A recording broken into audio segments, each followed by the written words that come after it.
Les entreprises s'engagent. Oui. Vous êtes l'animatrice de ce club. C'est un club, c'est pas une association, c'est... En fait, c'est une communauté nationale. Il y a 101 clubs départementaux.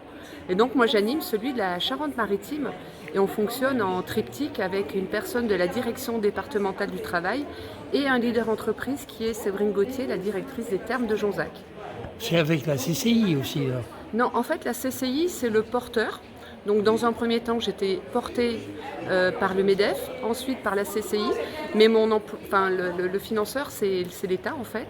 Et donc, au niveau du club, il y a des partenaires comme France Travail, Cap Emploi, la mission locale. Bonsoir Séverine, pardon. Et du coup, on se réunit chaque mois et on établit une feuille de route annuelle pour l'ensemble du département Charente-Maritime autour d'actions qui vont avoir du sens pour les demandeurs d'emploi et le lien avec les entreprises. Oui, c'est avant tout ça, c'est aider les demandeurs d'emploi. Oui, complètement. Qu'ils soient handicapés Oui, ou qu'ils soient oui, oui. âgés, peut-être Oui, aussi. exactement. J'ai pas de barrière d'âge en fait. Même les femmes. Exactement, Voilà. exactement. Parce que des fois, des femmes n'osent pas parler des freins qu'elles peuvent rencontrer à la reprise d'un travail.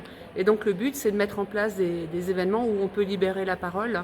Donc comme on a fait les tables rondes de l'inclusion de toutes les femmes en entreprise. Alors, j'ai noté beaucoup l'abattoir, bien entendu, parce que c'est très marquant. Mais parlez-moi un peu des tables rondes.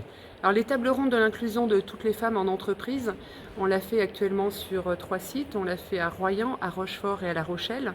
Donc là, il y a des entreprises qui sont présentes derrière ces tables d'échange. On avait aussi la Ligue LGBT, on avait des solutions pour les gardes d'enfants à domicile pour les personnes qui travaillent en horaire décalé.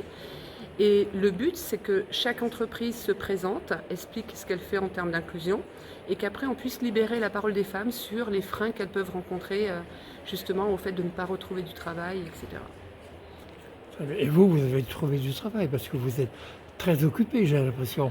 Ah oui, mais j'ai trouvé ce poste en fait chez France Travail. Ah bon? Où quand je suis arrivée en Charente-Maritime, ma conseillère m'a dit en fait j'ai une fiche de poste qui correspond à tout ce que vous avez fait dans votre carrière, parce qu'en fait moi avant j'étais coach sportive et je dirigeais des bases nautiques.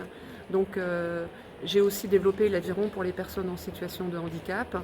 Et en termes d'inclusion, pour moi ça correspondait vraiment à tout ce que j'avais déjà pu réaliser.